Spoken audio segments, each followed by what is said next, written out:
there, those wires are short and they are soldered directly onto the main circuit board. Now this small piece right here, the green one, that is a part that I will be talking about later on in the video. The spots where the wires are to be soldered back in, those bits of wires that were left behind will need to be removed. So I decided to attach longer leads.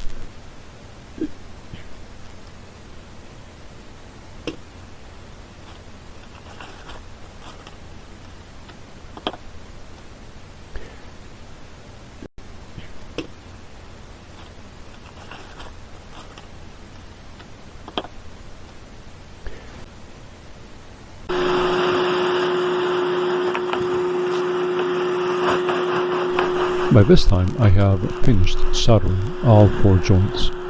I am also applying shrink wrap to the soldered joints.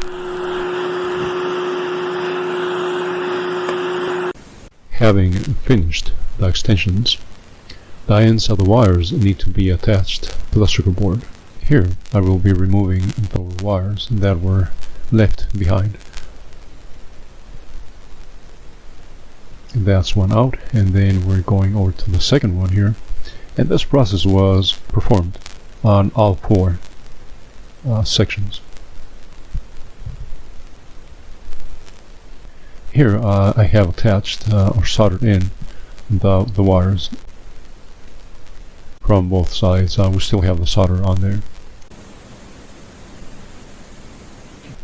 The motor wires were doubled in size, and this will prove to be a really good call. And basically, as far as I'm concerned, at this point in time, I am ready to put everything back together, and this is when I find out that it has 2 other issues that need to be fixed. This little piece, the white chip, fits inside that bracket, that green bracket, and I'm pretty much studying. Now, but this time, I already know that this piece needs to be attached back over onto the main circuit board. I'm also noticing that the piece is broken because I am not able to attach that white chip onto the frame. It won't stay, and here I am pointing out one of the clips that was broken, and I'm trying to see how the wiring goes from the white chip over onto the frame so that no mistakes are made. This is the location of the first frame. Now here I am pointing out the 3 broken column locations where the first frame goes. And this is the frame, and as you can see, the connections are pretty much flush over to that frame. It is literally impossible to solder those back in. What I'm doing here is trying to get ideas, options on how to go about fixing this issue. I decided to implement a solution, and I was fortunate that it worked, as there were no spare parts. I did record more of that repair process, so out of the 2, I created a more complete video clip of the work performed. Okay, first of all, we need to remove the old columns from the ports, and as you can see, I've already removed 2 of those, and I have one more. We'll go ahead and remove the old solder. That's the second one, and we'll go for the third one. We just need to clean the flux from the ports. Now we can move on to working on the frame.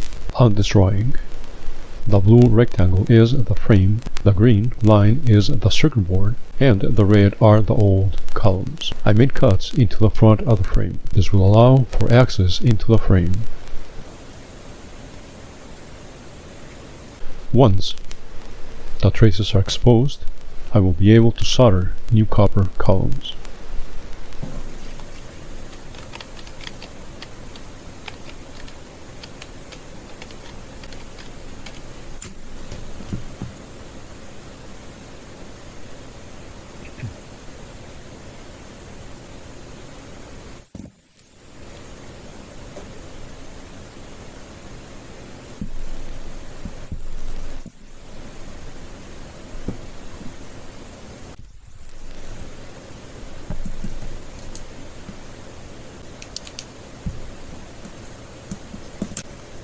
This is the view of the second frame with the broken columns.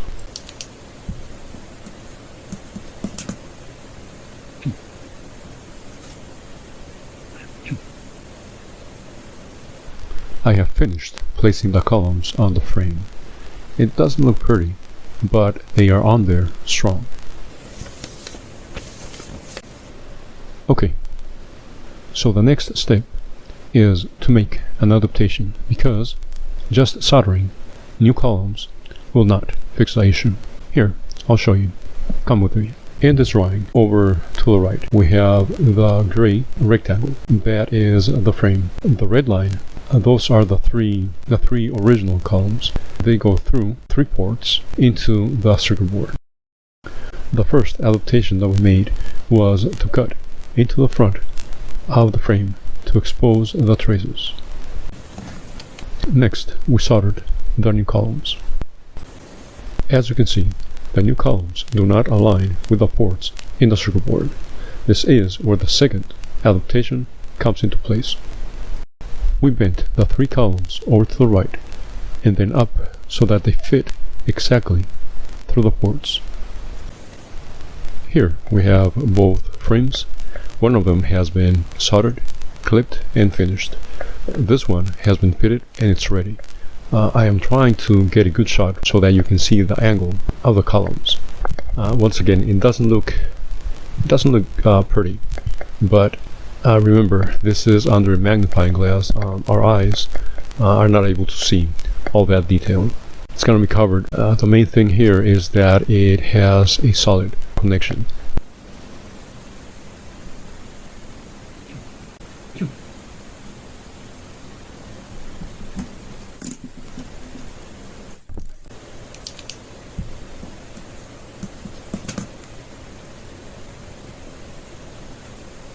Here, I am clipping the last wire on the first bracket. The 3 wires on the second bracket have been soldered, and I will be clipping those as well.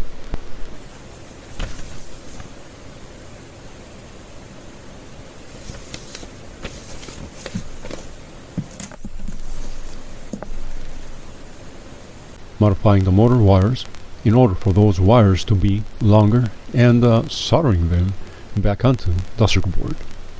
I am also pointing out how the brackets sit level to the controller with the new modified columns, and how all the columns were soldered to the ports in the circuit board without being forced.